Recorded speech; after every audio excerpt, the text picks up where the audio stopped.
Nah, jadi kalau kita selamatkan, insya Allah Allah pun menyelamatkan kita semua. Mudah-mudahan Allah bagi kita, anak cucu kita rezeki supaya kita boleh mengamalkan pintu sedekah ini. Salah satu pintu surga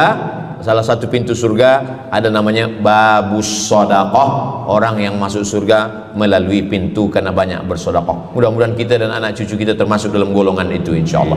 Assalamualaikum warahmatullahi wabarakatuh.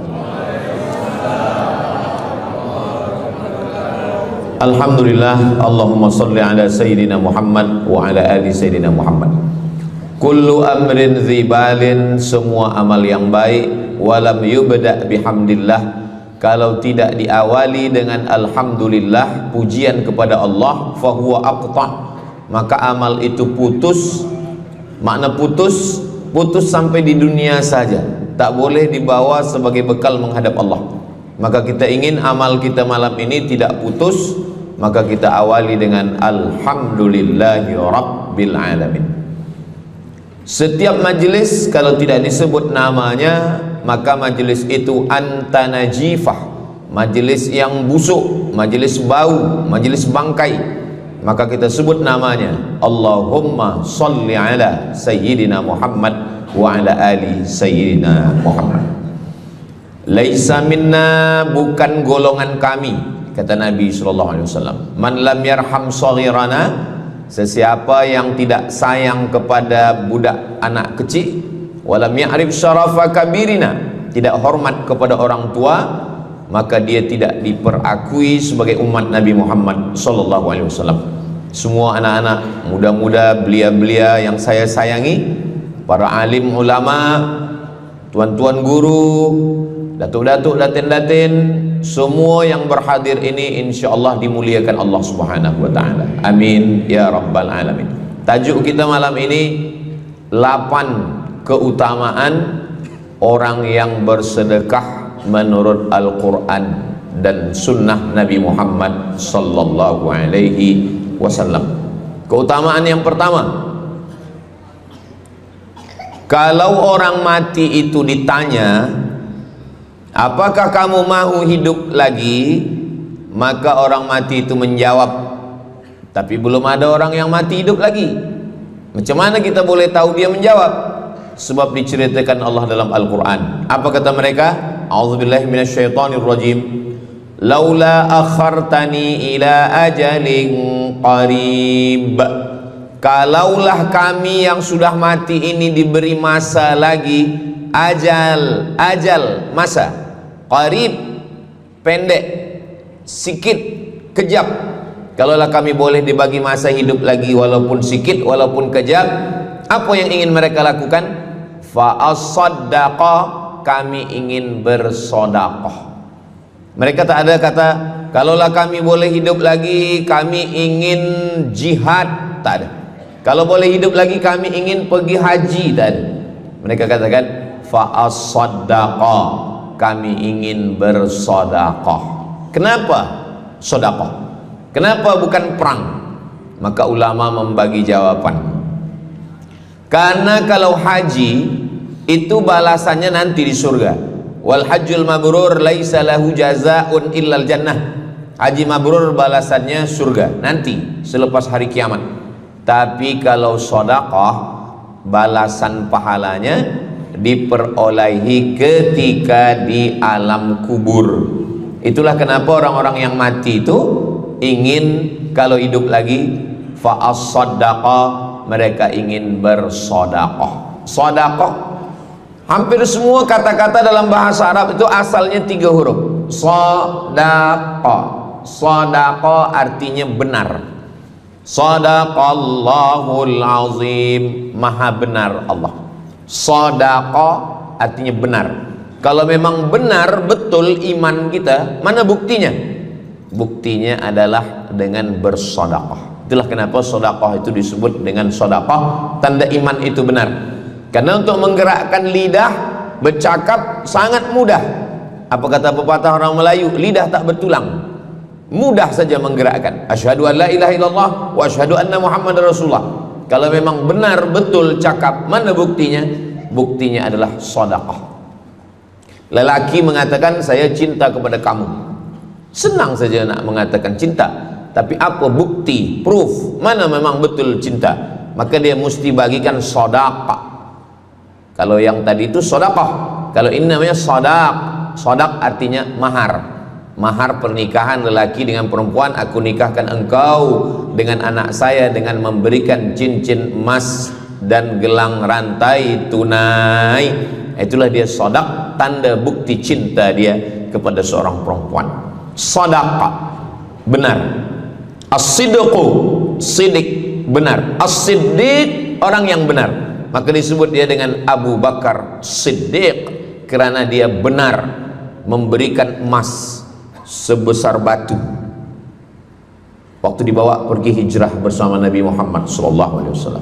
Maka dia disebut dengan Siddiq kerana dia benar imannya dengan memberikan sedekah. Tapi ada makna siddiq yang lain, ketika yang lain mendustakan Nabi, tak percaya kepada Isra Mi'raj, dialah orang yang percaya, maka disebut dia dengan Siddiq.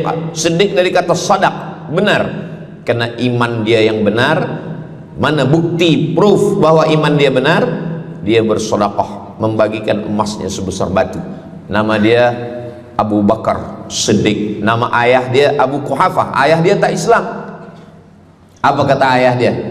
Habislah emas Abu Bakar itu dibawa Muhammad sallallahu alaihi wasallam. Anak Abu Bakar itu namanya Asma. Asma, mana emas ayah kamu? Dah habis dibawa Muhammad. Dia benci betul dengan Nabi Muhammad. Datang Asma, dia ambil batu, dia masukkan ke dalam kain. Kata Asma, emas ayah tu masih ada dalam kain, Datuk.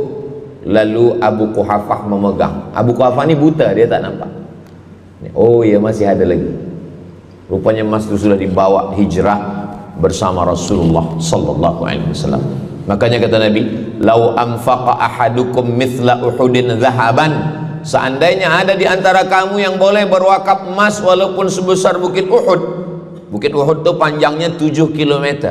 Seandainya ada di antara kamu yang boleh berwakaf emas sebesar bukit Uhud, itu tak sampai setengah tapak tangan Sayyidina Abu Bakar Siddiq. Kenapa? Sebab kalau sekarang ada orang bersedekah banyak, memanglah sekarang sudah aman. Tapi masa itu masa susah, masa payah, Abu Bakar Siddiq menunjukkan bukti keimanannya. Ini keutamaan yang pertama menurut Al-Quran. Kenapa orang bersedekah? Kerana orang-orang mati, kalau dia boleh bagi tambah umur hidup lagi, mereka berkata, fa'as-saddaqa, kami ingin bersedekah. Itu yang pertama. Yang kedua, sampai berapa nih? Sampai 8. Tadi saya dibagi tahu Ustadz sampai 8. Atau tak pun sampai 8, kalau dah habis 60 minit habis.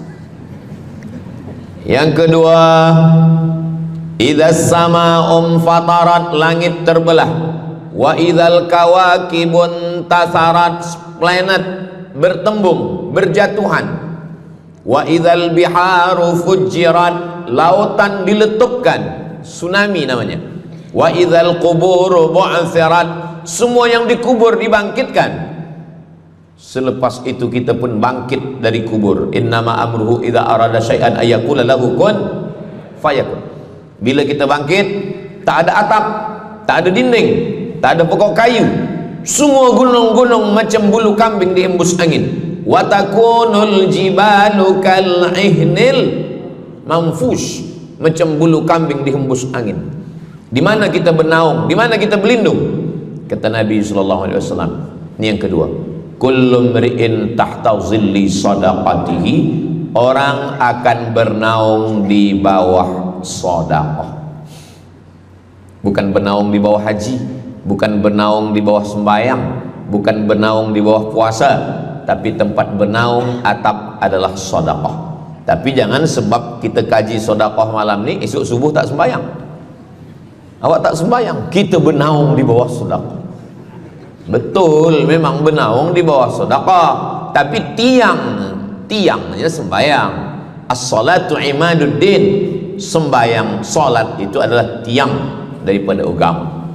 Maka tempat kita berlindung, tempat kita bernaung nanti adalah sedekah. Ada yang tenggelam kerana peluh, saking panasnya Ada yang tenggelam karena peluh sampai ke lutut, ada sampai ke pinggang, ada sampai ke leher, ada yang tenggelam habis. Tapi ada orang yang merasa sejuk, selesa. Kenapa?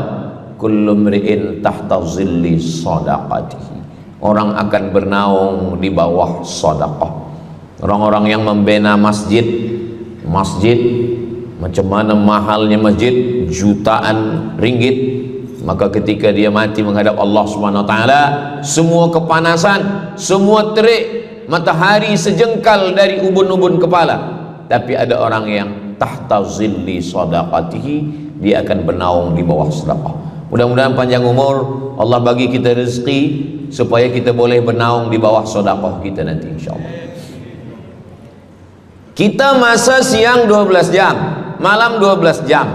Tapi di akhirat nanti 50.000 sanah, 50.000 tahun. Belum tentu lagi diputuskan di pengadilan Allah Subhanahu wa taala. Datang orang menghadap Nabi Adam. Wahai Adam, kami sudah kepanasan, kami tak tahan di padang mahsyar ini. Kata Nabi Adam, saya malu menghadap Allah. Dulu kata Allah, la taqraba hadhihi syajarah, jangan dekati pokok kuldi, fatakuna minaz zalimin, nanti engkau jadi orang zalim. Fa azallahuma syaitan, tapi digoda syaitan. Lalu kemudian Nabi Adam bertaubat. Doa yang paling tua doa Nabi Adam, Rabbana zalamna anfusana wa illam taghfir lana wa tarhamna lanakunanna minal khasirin. Datang mereka menghadap kepada Nabi Nuh. Cepatlah Nabi Nuh menghadap kepada Allah supaya diputuskan mahkamah ini. Kata Nabi Nuh, saya malu menghadap Allah. Anak saya Kan'an, masa saya panggil, ya bunayya, wahai anak saya Kan'an, irkam ma'ana, ayo mari naik ke atas perahu sampan ayah. Apa kata Kan'an? Sa'awi ila jabali ya'simuni minal ma. Saya naik sampan, saya naik ke atas bukit, saya akan selamat. Rupa-rupanya hujan 40 hari 40 malam, tenggelam. Kita belum lagi 40 hari 40 malam, baru 2 hari buaya dah naik ke jalan. Macam mana 40 hari 40 malam? Maka saat itu, saat anaknya Kan'an akan tenggelam, apa kata Nabi Nuh? Ya Rabbi, ya Allah, inna bni min ahli, itu anakku ya Allah. Allah marah. Apa kata Allah? Innahu laisa min ahlik, dia bukan anakmu. Innahu amalun ghairu salih, karena amal dia tak baik. Nabi Nuh malu menghadap Allah. Datang mereka kepada Nabi Musa alaihissalam. Kata Nabi Musa, saya pun malu menghadap Allah kerana perbuatan Bani Israel, umat saya jahat. Mereka datang menghadap Nabi Isa. Kata Nabi Isa, saya malu menghadap Allah kerana mereka menyembah saya selepas saya meninggalkan mereka. Pada akhirnya mereka datang menghadap Sayyidina wa Maulana wa Syafi'ina Muhammad sallallahu alaihi wasallam. Hanya Nabi Muhammad lah yang berani menghadap Allah. Sebab apa? Sebab dia umatnya. Maka walaupun kita umat yang paling kecil, umur paling pendek, badan paling tidak bertenaga, tapi kita adalah umat yang pertama nanti yang akan diputuskan perkara, dan kita adalah umat yang pertama akan masuk ke dalam surga Allah Subhanahu wa ta'ala. Maka banyak mereka yang ingin menjadi umat Nabi Muhammad. Bahkan Nabi Musa pun ingin menjadi umat Nabi Muhammad sallallahu alaihi wasallam. Masa Umar bin Khattab datang membawa lembaran-lembaran Taurat, Nabi berkata, apa itu wahai Musa? Taurat. Nabi Muhammad SAW memanggil, mari Taurat. Lalu Nabi Muhammad mengkoyak. Apa kata Nabi? Lau kana Musa hayyan ma wasa'ahu illa iyattabi'ani. Kalaulah Musa masih hidup, dia pasti akan ikut saya. Dan itu betul pada peristiwa Isra dan Mi'raj. Nabi jadi imam, Nabi Musa jadi makmum, Nabi Isa jadi makmum, Nabi Ibrahim jadi makmum, semua nabi-nabi jadi makmum. Imamnya adalah Sayyidina wa Maulana Muhammad sallallahu alaihi wasallam. Jadi keutamaan yang kedua, kita bernaung di bawah sedekah. Yang ketiga, sadaqatus sirri tutfi'u ghadabar rabbi kama yatfa'ul ma'an nar. Sedekah memadamkan api neraka seperti air yang memadamkan api. Kita kalau nampak api, mudah-mudahan kita selamat daripada terbakar, amin. Lalu kemudian datang api, kita padamkan dengan air. Lalu kemudian macam mana memadamkan api neraka? Air sebanyak apa yang boleh memadamkan? Maka kata Nabi SAW, keutamaan yang ketiga adalah shadaqatus sirri tutfi'u ghadabar rabbi, sedekah memadamkan api neraka. Jadi kalau kita dulu banyak silap, banyak salah, banyak dosa, kullu bani Adam, semua manusia ini khata'un, semua pernah salah, pernah mabuk, pernah berzina, pernah minum khamar, pernah berjudi. Kalaupun dia tidak buat dosa yang zahir, pernah hasad, pernah dengki, busuk hati. Maka ketika itu macam mana memadamkan murka Allah dengan istighfar, memadamkan dengan sembahyang, solat, sunat, taubat. Ada satu cara lagi. Dengan cara apa? Memadamkannya dengan sedekah. Tudfi'u ghadabar rabbi, memadamkan murka marah Allah Subhanahu wa taala, padam dengan sedekah. Tapi tentu saja sedekah yang ikhlas kerana Allah Subhanahu wa taala. Datang seorang yang sudah banyak dosa menghadap Nabi, menghadap pendeta Yahudi. Wahai pendeta Yahudi, saya ini banyak salah, banyak dosa. Saya sudah membunuh 99 orang. Apakah mungkin Tuhan mengampunkan dosa saya? Kata pendeta Yahudi, Tuhan tidak mengampuni dosa kamu karena kamu sudah membunuh. Dia cabut pisau dia. Kalau begitu kamulah yang ke-100. Dia dah bunuh 99. Itu maka saya takut juga kalau datang orang, Ustaz Somad, apakah Allah mengampuni dosa saya? Apa dosa kamu? Membunuh orang. Ayo Allah ampunkan dosa. Faqtulu anfusakum, bunuhlah diri kamu. Surat Al-Baqarah. Bunuhlah diri kamu.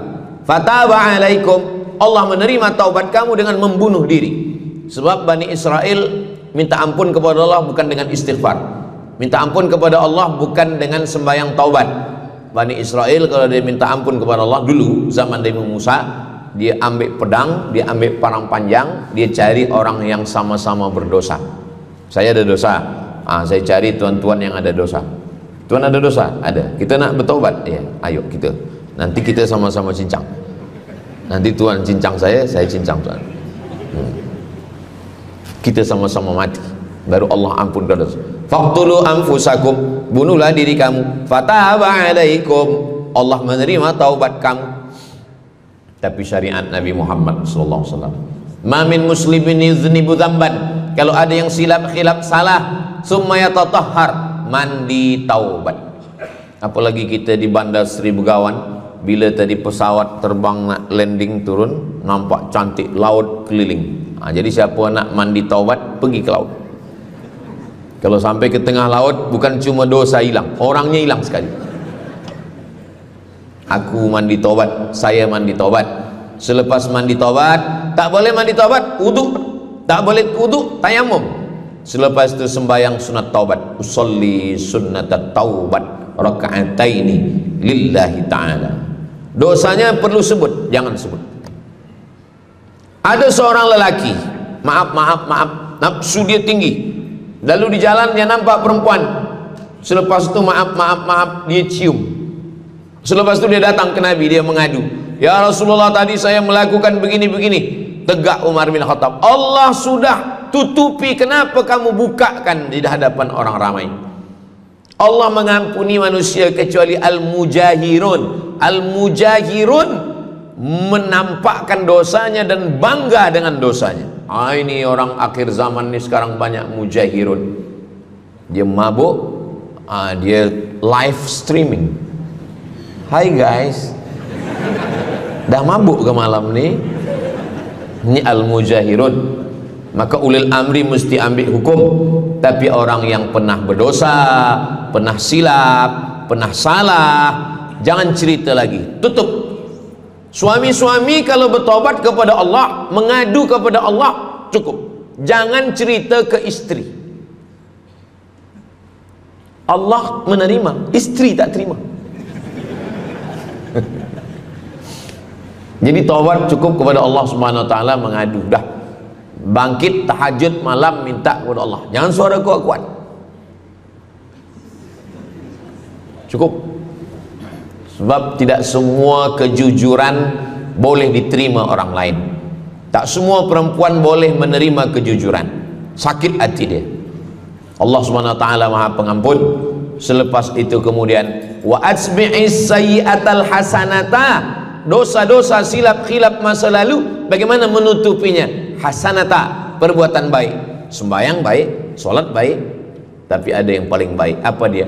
Shadaqatus sirri, memperbanyak sedekah, memadamkan murka Allah seperti api dipadamkan oleh air. Marah itu adalah kobaran dari api neraka. Bila kita sedang marah, itu adalah api neraka lahab. Lahab itu artinya berkobar. Lahab pakai ba, lahab. Sebab saya pernah juga lalu di satu jalan, ada rumah makan, restoran Abu Lahab, pakai P, lahab, mungkin lahab, makan lahab. Allah Subhanahu wa taala memadamkan murkanya. Inna rahmati sabaqat ghadabi, rahmatku lebih cepat daripada murkaku. Memang Allah marah, tapi ketika dia berbagi kepada orang lain, dia tutupi dosanya di masa yang lalu. Syarat taubat 3. Yang pertama, an-nadamu fil qalbi, menyesal dalam hati. Yang kedua, al-iqraru bil lisani, nyatakan dengan lisan, astaghfirullahalazim. Yang ketiga, al-itmaru alla ya'uda ilaihi abadan, tekad saya tidak akan buat lagi sampai mati. Namanya taubat nasuha. Nasuha, 3 huruf. Nasoha artinya menyaring madu. Datang orang memanjat pokok kayu, dia ambil parang panjang, dia potong sarang lebah jatuh ke bawah, disaring dengan kain tipis, lalu kemudian tersangkut di atas kain, lilinnya tersangkut, lebahnya tersangkut, anak lebah tersangkut, rantingnya tersangkut, dahannya tersangkut, maka keluarlah madu. Itu bahasa Arabnya namanya nasuha. Apa makna nasuha? Menyaring dosa-dosa sehingga yang tinggal hanya amal soleh, yang sampah-sampah tersangkut. Sekarang susah nak minum madu yang asli, banyak palsu. Macam mana Ustaz, saya ni suka spesihat minum madu, apa tanda madu ni asli? Bawa pulang ke rumah, kalau istri marah itu asli.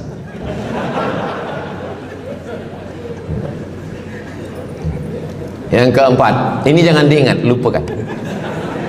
Yang keempat, apa itu keutamaan sedekah? Kata Nabi sallallahu alaihi wasallam, as-sadaqatu, sedekah itu tadfa'u mitatasu, menolak mati su'ul khatimah. Tak ada guna amal elok baik kalau mati dalam keadaan su'ul khatimah. Kita selalu berdoa, Allahumma khtim lana bihusnil khatimah. Maka cara untuk menolak mati su'ul khatimah ini adalah dengan cara sedekah. Banyak orang mati husnul khatimah, bukan ulama, meninggal di dalam Masjidil Haram sedang pakai ihram, selepas tawaf di belakang makam Ibrahim ketika sedang sujud terakhir. Itulah mati yang paling indah. Dalam wudhu, sedang sembahyang, di sujud terakhir, dalam tanah haram, dalam Masjidil Haram, di belakang makam Ibrahim. Meninggal, dibawa jenazah balik. Orang datang bertanya kepada ibunya, dia masih pemuda belia, apakah dia ulama? Dia bukan ulama. Kenapa dia mulia betul? Apakah dia pernah perang ke Palestina? Tidak. 2-3 hari selepas itu datang satu perempuan membawa budak kecil. Kamu siapa? Kami adalah orang yang tiap bulan dapat kiriman beras, minyak dan makanan dari pemuda ini. Saya maaf, seorang janda, ini anak-anak saya, dan dia selalu bagikan uang dia untuk makan kami. Jadi nanti kalau ada orang meninggal, tiba-tiba selepas itu datang janda membawa anak,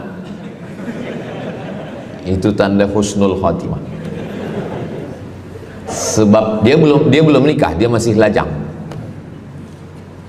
Allah menunjukkan bahwa kalau engkau berbuat sedekah, maka Allah Subhanahu wa taala memberikan keutamaan husnul khatimah. Bukan setakat diselamatkan dari su'ul khatimah, tapi mendapatkan husnul khatimah. Ada seorang dari Maghribi, dari Maroko, Mesir, Libya, Tunisia, Algeria, Maghribi. Orang Maghribi ini bermimpi. Dalam mimpinya dia berjumpa dengan Nabi Muhammad SAW. Kata Nabi, engkau pergi ke Saudi Arabia, cari di kampung ini, nanti engkau jumpai seorang pemuda, sampaikan salamku kepada dia, katakan dia penghuni surga. Malam pertama mimpi, iya ke? Tidak ke? Jangan-jangan setan. Tak betul. Malam kedua mimpinya sama. Engkau pergi ke Saudi Arabia, datangi kampung ini, jumpai seorang pemuda namanya si fulan, bagi tahu ke dia, salamku untuk dia, sampaikan kepada dia bahwa dia penghuni surga. Nah, 2 kali ini udah agak kuat. Tunggu 3 kali, sampai 3 malam mimpinya sama. Akhirnya orang Maghrib ini terbang dari Casablanca sampai ke Jeddah. Dari Jeddah dia cari kampung yang disebut dalam mimpi. Sampai itu dia cari pemuda. Adakah di kampung ini seorang pemuda namanya si fulan? Betul. Dia tengok, biasa saja. Bukan ulama, bukan macam Musa Abdul Somad. Tak mungkin mimpi salah 3 kali betul-betul. Lalu disampaikan kepada dia, fulan, saya 3 malam bermimpi Rasul SAW menyampaikan salam kepada engkau. Assalamualaikum. Kata Nabi, engkau adalah penghuni surga. Dia pun terkejut. Saya bukan ulama, saya orang biasa. Apa amal kamu? Sembahyang saya biasa saja, puasa sunat saya biasa saja. Hanya saja saya tak pernah menyimpan hasad dendam, dan saya selalu membagikan uang kepada fakir miskin, anak yatim dan du'afa. Selepas mendapatkan itu dia pun menangis, dia pun bersedih, karena dia merasa dia tak layak dicintai, karena dia merasa banyak silap, banyak salah. Rupanya rahmat Allah itu turun bukan kepada orang yang alim tapi sombong, bukan kepada orang yang kaya tapi takbur, tapi kepada orang yang hatinya hancur berkeping karena takut kepada Allah Subhanahu wa ta'ala. Selepas itu dia pun meninggal dalam keadaan husnul khatimah setelah mendapatkan janji dari Rasulullah sallallahu alaihi wasallam. Apa maknanya? Bahwa kalau kita tak boleh sembahyang sampai tegak lutut bengkak, kalau kita tak tergolong orang yang rajin puasa sunat berhari-hari, kalau kita bukan orang yang kuat berjihad fisabilillah, maka carilah satu pintu. Pintu itu bernama babus sedekah. Karena banyak yang sudah melaluinya dan mereka dimuliakan Allah, diselamatkan daripada su'ul khatimah. Yang ke berapa? Kelima. Saya sebetulnya ingat, saya nak cuba aja.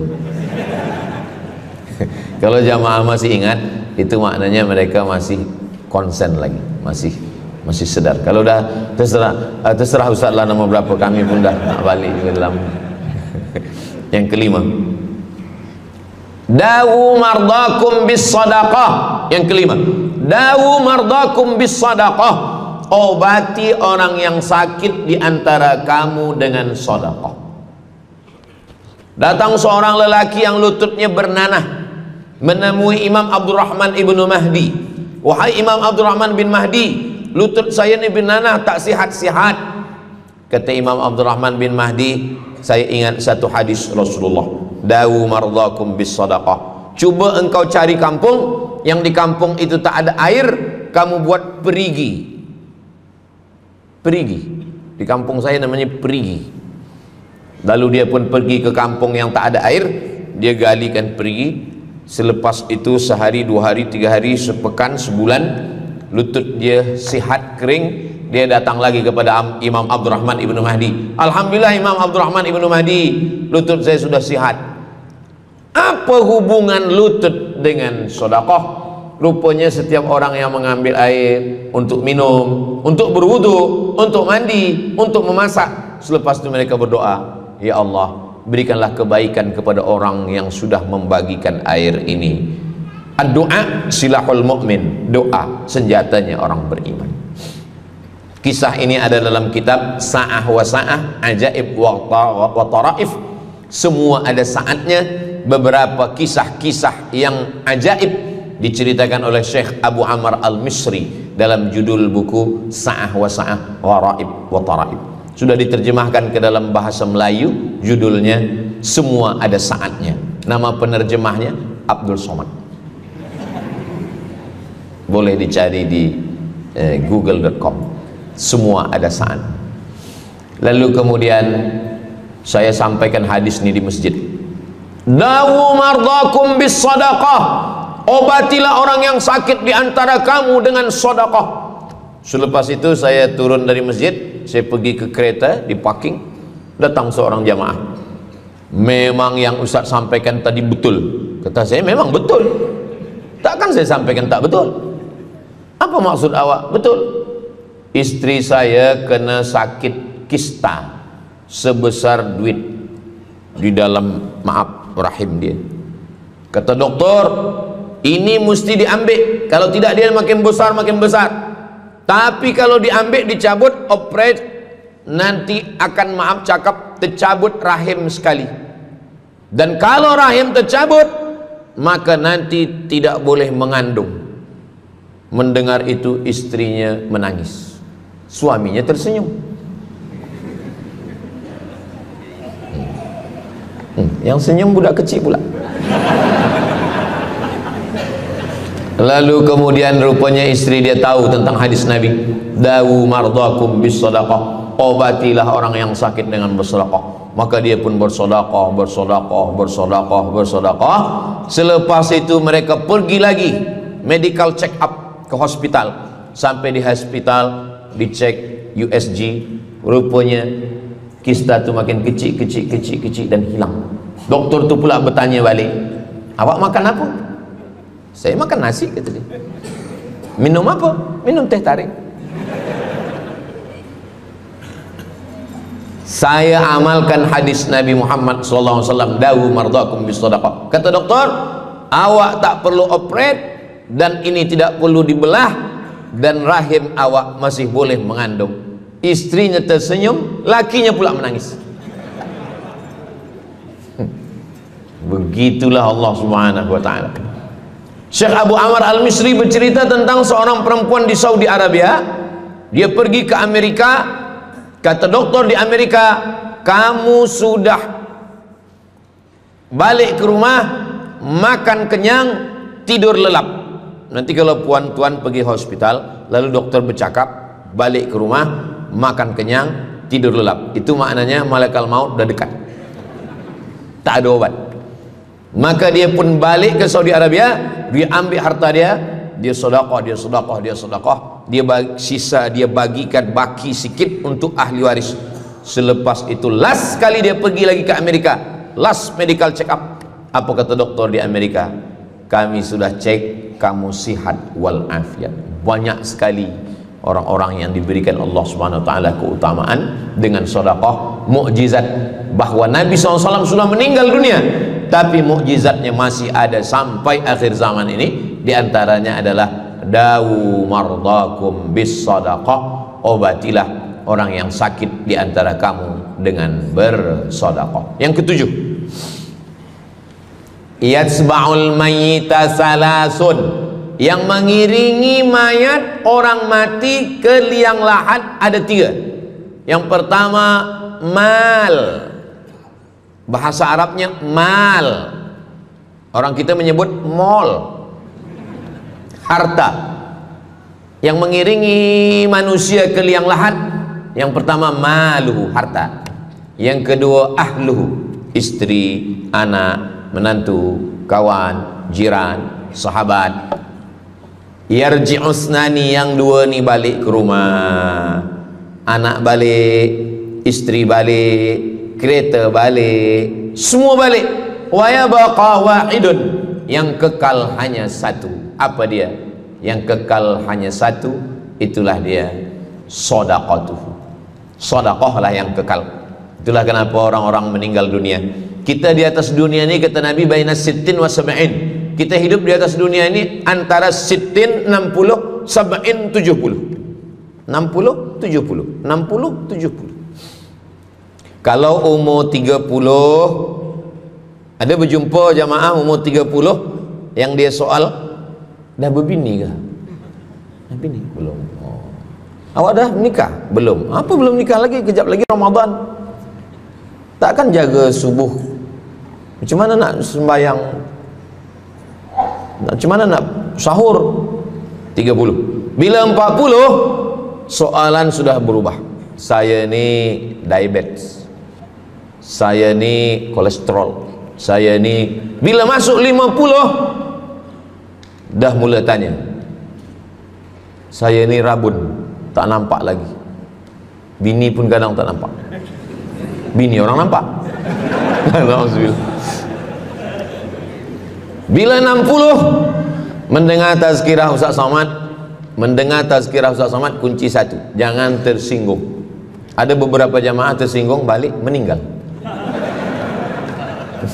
Bukan kena tersinggung, memang ajal dah sampai. Jadi Ustaz umur berapa? Saya lahir 18 hari bulan Mei 1977. Umur rasa 27.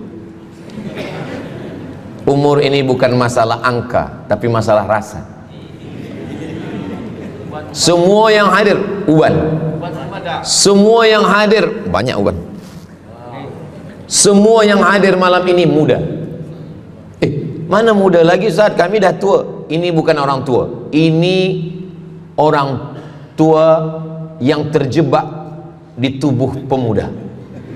Ini semua pemuda-pemuda. Siapapun yang sembahyang ke masjid, siapapun yang berjamaah, maka dia muda.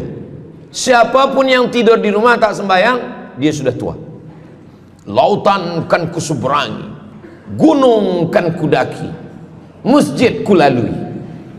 Ini orang tua semua. Jadi tua dan muda itu bukan masalah usia, bukan masalah umur, tapi masalah perasaan kita. Saya kalau ditanya orang, umur Ustadz berapa? Qamariyah apa Syamsiah? Muharram Safar apa Januari Februari? Jadi masalah umur ini, insya Allah kita semua dibagi Allah kesihatan. Amin ya rabbal alamin. Yang sakit-sakit diangkat Allah penyakitnya. Amin.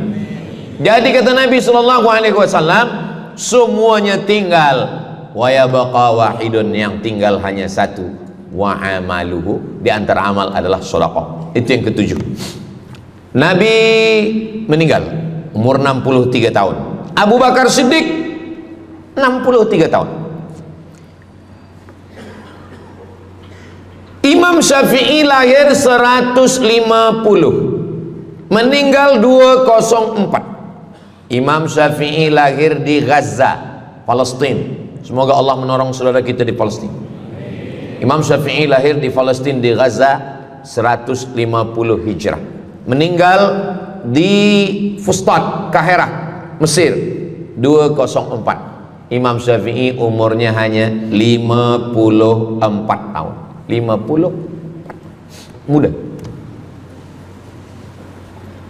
Tapi Imam Syafi'i berada di alam barzah 204, sekarang sudah 1447, 1447 tahun. Apa maknanya? Berarti Imam Syafi'i di alam kubur sudah 1200 tahun. Soalan, lebih lama di atas tanah atau di dalam tanah? Lebih lama di alam barzah. Di alam rahim 9 bulan 10 hari. Di alam dunia 63 tahun. Kalau sampai di alam kubur menunggu hari kiamat. Imam Syafi'i sudah 1200 tahun. Tapi setiap detik, setiap menit, setiap jam, dari maghribi sampai ke Nusantara, semua orang menyebut nama Syafi'i, Syafi'i, Syafi'i, Syafi'i. Setiap kampung ada nama orang Syafi'i, setiap kawasan ada nama orang Syafi'i. Begitulah mulianya Imam Syafi'i. Kita, seandainya kita mati, berapa lama lagi kita di alam barzakh? Dulu ada yang mengatakan kiamat 2012, rupanya tak jadi. Kan ada filmnya, kiamat 2012, Steven Spielberg. Tak jadi. Yas'alunaka 'anis sa'ati ayyana mursaha. Mereka bertanya kepadamu tentang hari kiamat. Qul, katakan, la ya'lamuha illa hu. Yang tahu hanya Allah Subhanahu wa ta'ala.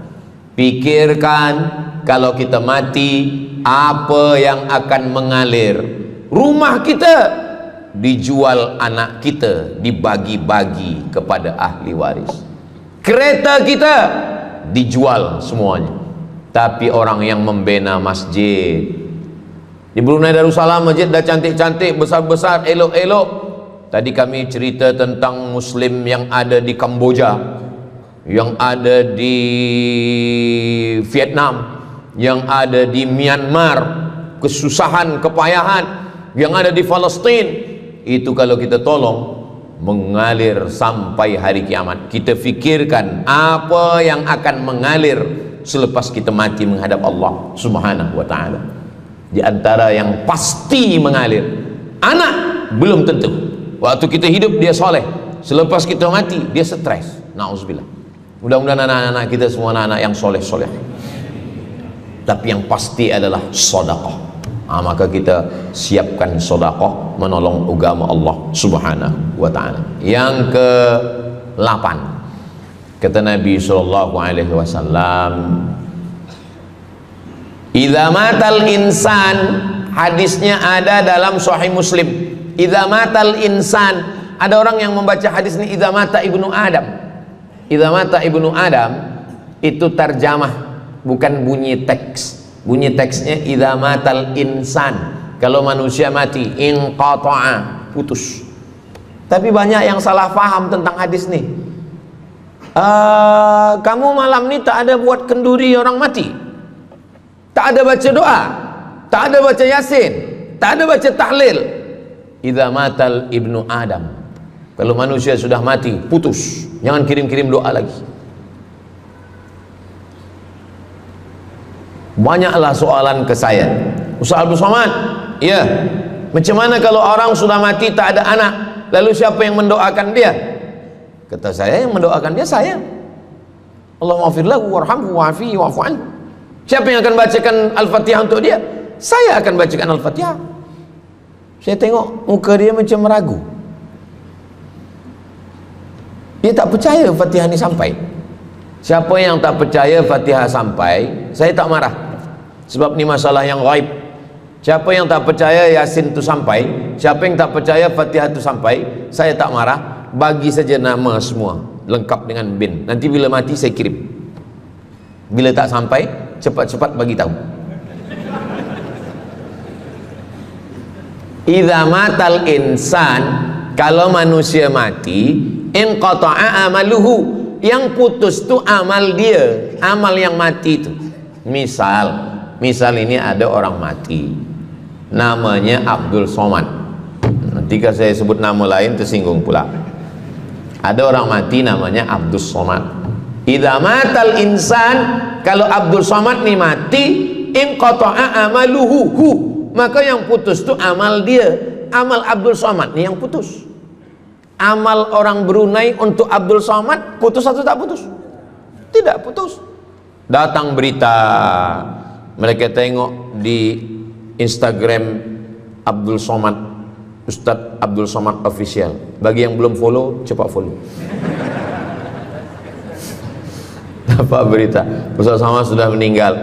Orang Bandar Seri Begawan, semua orang Brunei mengirimkan Al-Fatihah, mereka sholat ghaib. Sampai apa tak sampai? Sampai. Jadi mana yang putus itu apa maknanya? Amal dia putus, amal orang mati ini putus. Amal orang hidup kepada yang mati tak putus. Saya ulang sekali lagi, yang putus itu amal orang mati. Amal orang mati putus. Apa maksud amal orang mati putus? Kepada muslimin muslimat, sila datang ke masjid yang akan membagi tazkirah almarhum Abdul Somad. Itu mana putus, mana boleh tazkirah lagi. Orang mati itu amalnya putus. Tapi amal orang hidup untuk orang mati tidak putus. Kalau memang putus, kenapa ada amalnya yang tak putus? Ada amal dia yang tak putus. Ini Abdul Somad mati dia, amal dia semuanya putus, tapi ada amal dia yang tak putus. Pertama, sodaqotun jariyah. Sodaqah itu kan amal dia, tak putus. Sodakoh dia bina masjid dia, sodakoh dia tahfiz Quran. Budak-budak tahfiz Quran itu menghafal Quran, jadi tuan guru, punya murid, punya pondok, maka tak putus. Amal dia tapi tak putus. Yang kedua, ilmun yuntafa'u bih, mengajar dia, diamalkan orang, tak putus. Waladun solihun, anak soleh. Anak soleh itu maksudnya, anak soleh itu kan amal dia. Itu yang banyak orang yang tak paham. Macam mana amal soleh macam mana amal soleh itu amal kita? Macam mana anak soleh itu amal kita? Kalau istri, mohon maaf, kalau istri awak cuma awak tengok saja, apakah mungkin dia hamil? Itu dah payah betul dah menjelaskan. Maknanya anak kita itu amal kita. Maka kalau kita mati, dia tetap mengalir. Bukan berarti doa orang lain tak sampai. Ini banyak orang salah faham. Selepas orang meninggal, tak usah baca doa lagi, tak usah Allah maafir lahu lagi, tak usah baca Yasin lagi, tak sampai. Maksud putus itu amal orang mati itu putus. Kalaulah putus amal orang hidup kepada orang mati, tak ada salat jenazah. Nanti kalau ada orang mengatakan, tak usah baca doa, kita udah putus semua. Nanti bila dia mati, jangan sembayangkan. Sebab sembahyang jenazah itu kan amal orang hidup untuk orang mati. Allahu Akbar, Allahu Akbar, Al-Fatihah, Allahu Akbar, salawat, Allahu Akbar, Allahumma maghfir lahu warhamhu wa'afihi wa'fu anhu, Allahu Akbar, Allahumma la tahrimna ajrahu wa la taftina ba'dahu waghfir lana wa lahu wa li ikhwanina alladhina sabaquna bil iman wa la taj'al fi qulubina ghillan lil ladzina amanu rabbana innaka ra'ufur rahim. Empat itu sampai, Al-Fatihah sampai, doa sampai, Al-Fatihah sampai, solawat sampai, doa takbir 3 sampai, doa takbir 4 pun sampai. Itu maknanya amal orang hidup sampai, tapi amal orang mati putus. Apakah orang mati itu tetap beramal? Orang mati tetap beramal, tapi katanya putus. Yang putus itu amal wajib.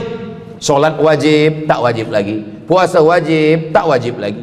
Adapun amal yang tak wajib, makanya kalau ada suami yang tak mau amal wajib, suruhlah dia mati.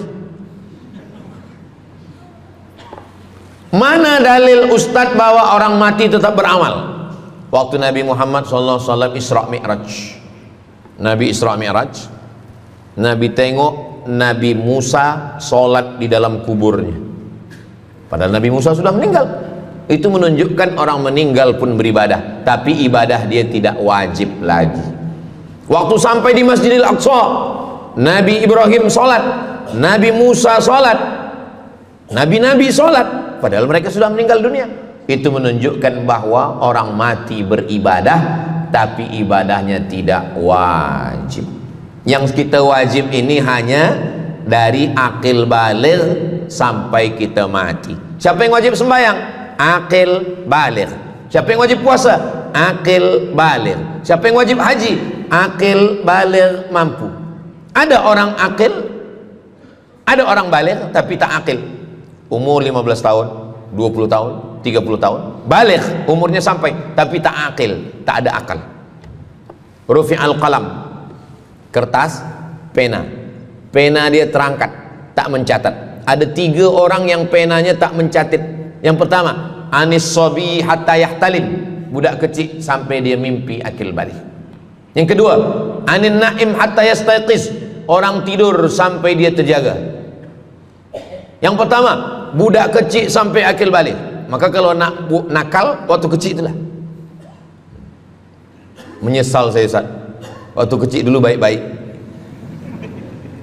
Yang kedua, anin naim hatta yastayqiz, orang tidur sampai dia jaga tidur. Makanya kalau nak buat dosa, waktu tidurlah. Ada seorang suami tidur, selepas itu dia terjaga, dia katakan ke istri dia, Adinda, buah hati belayan jiwa, siang dan malam terbayang-bayang, makan tak kenyang, tidur tak lelap. Abang bermimpi malam tadi. Mimpi apa? Mimpi berbini lagi. Kata istri dia, engkau tidur lagi, mimpi lagi, ceraikan dia. Macam mana nak tidur lagi? Begitulah. Tapi perempuan ini tak ada di Brunei, di kampung saya. Sini baik-baik. Orang tidur, dia tidak boleh dihukum, sebab mimpi kita tak boleh buat-buat. Anil naim hatta yastayqis, orang tidur sampai dia jaga tidur. Anil majnun hatta yafiq, orang gila sampai sehat. Orang gila tak diambil hukum, tak wajib sembahyang, tak wajib puasa. Itu maka kadang isteri kalau ada lelaki tak sembahyang, abang ni gila ke? Kata, aku tergila-gila dengan kamu sayang. Jadi siapa yang wajib? Macam mana dengan orang yang pikun, hilang ingatan? Hilang ingatan bila dari mula zuhur azan sampai waktu asar habis, ingatan dia hilang, maka dia tak wajib sembahyang. Tapi bila dia ingat sekejap, dia wajib lagi. Itu pula masalahnya Ustaz. Laki saya ni hilang ingatan waktu sembahyang je. Lepas tu ingat balik berakal. Kata orang kalau sudah tua kita mengalami namanya demensia. Manusia demensia, amnesia.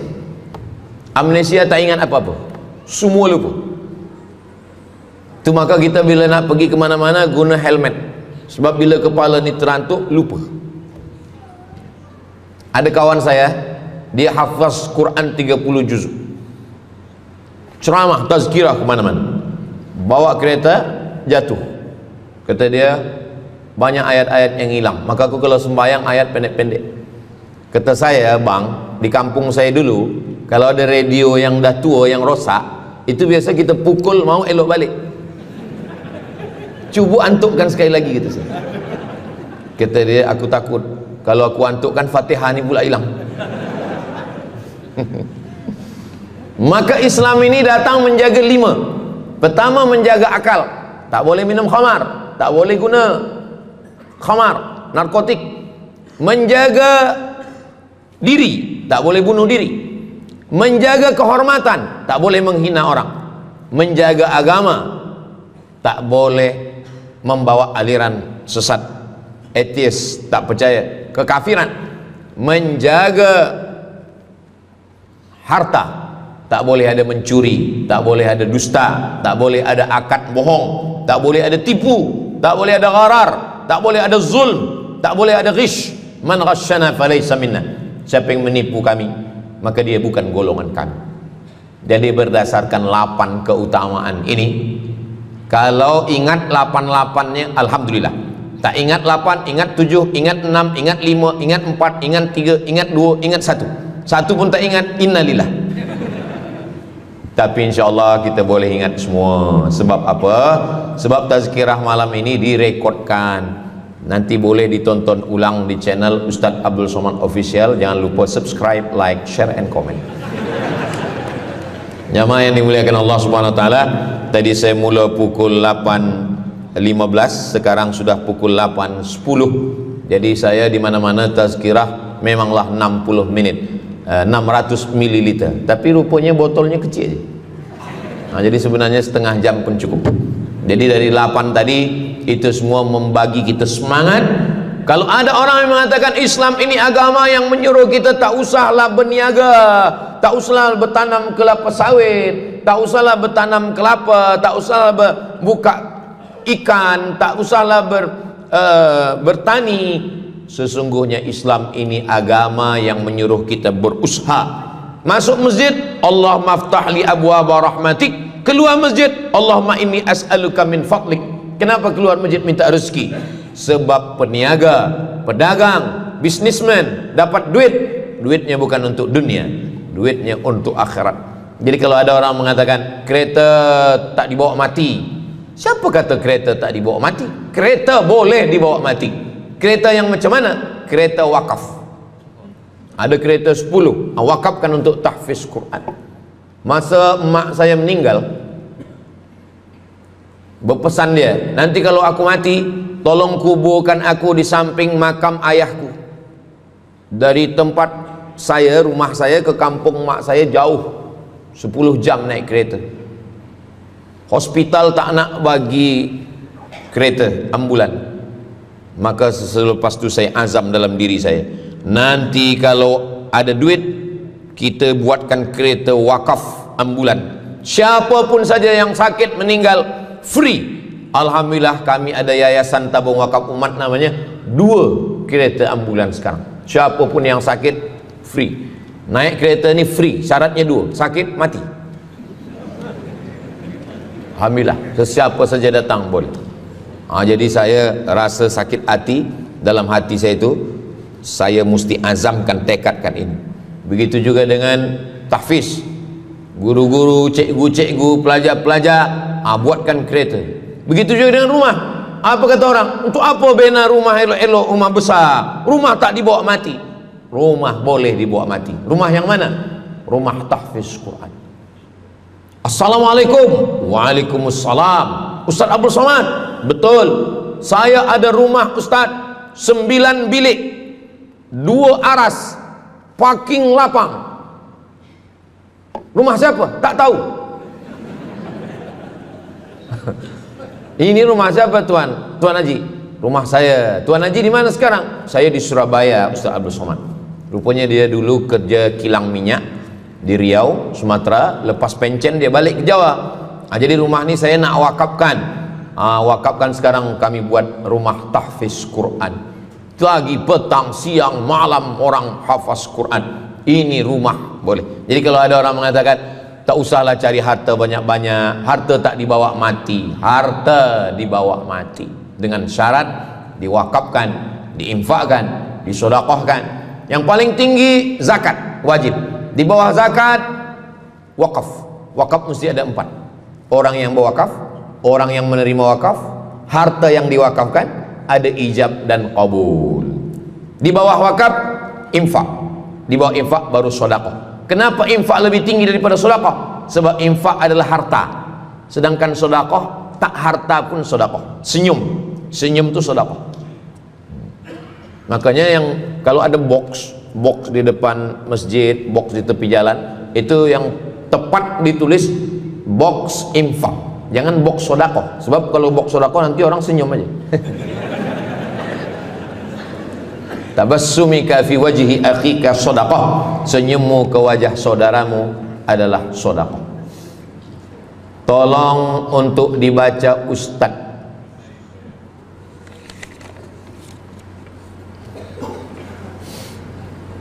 Seorang hamba yang ketika jahiliyah pernah mengambil hak orang dengan mengambil persen daripada uang infak. Setelah dia menyadari akan salahnya, dia bertaubat dan ingin mengembalikan hak tersebut. Masalahnya dia tidak mengetahui berapa dan ke siapa dibalikkan. Kalau kita termakan terpakai duit yang kita tak tahu entah punya siapa, cuba ingat-ingat. Memang kalau masalah ini kadang kita lupa memang. Coba ingat tahun berapa. Sebab duit RM1 tahun 80 dengan 2025 tak sama nilainya, sebab ada inflasi ekonomi. Jadi coba ingat, tengok dengan harga emas. Tahun 80 berapa 1 gram emas, tahun 2025 berapa. Maka dihitungnya ke emas, bukan ke dolar, tapi kepada emas. Nah, selepas kita dapat harga emas, lalu kita balikkan. Misalkan tahun 80 100 ringgit itu 3 gram. Maka yang sekarang kita tidak balikkan 100 ringgit, tapi kita balikkan sekarang 2025 dengan 3 gram emas. Berapa harga 3 gram emas? Lepas itu kita balikkan. Kalau kita tak tahu orangnya di mana, anak cucunya, ahli warisnya tak tahu, maka kita serahkan kepada masalih ammah. Masalih ammah artinya kepentingan umum. Pendidikan tahfiz Quran, sekolah, tempat anak yatim, tempat duafa fakir miskin, ke masjid boleh. Tapi kalau kita bawa duit haram, duit tak jelas, kita serahkan saja. Datang, tuan guru bagi dah. Jangan sebut pula, tuan guru ni ada beberapa duit haram saya nak bagi ni. Serahkan. Begitu juga dengan orang yang menyimpan uang di bank yang bukan Islamic bank. Syukran, jazakumullah khair. Lalu kemudian dia duduk di negeri yang tak Islam, lalu kemudian dia letakkan di bank yang tak Islamik, maka duit ini ada fawaid, ada bunganya, riba, haram.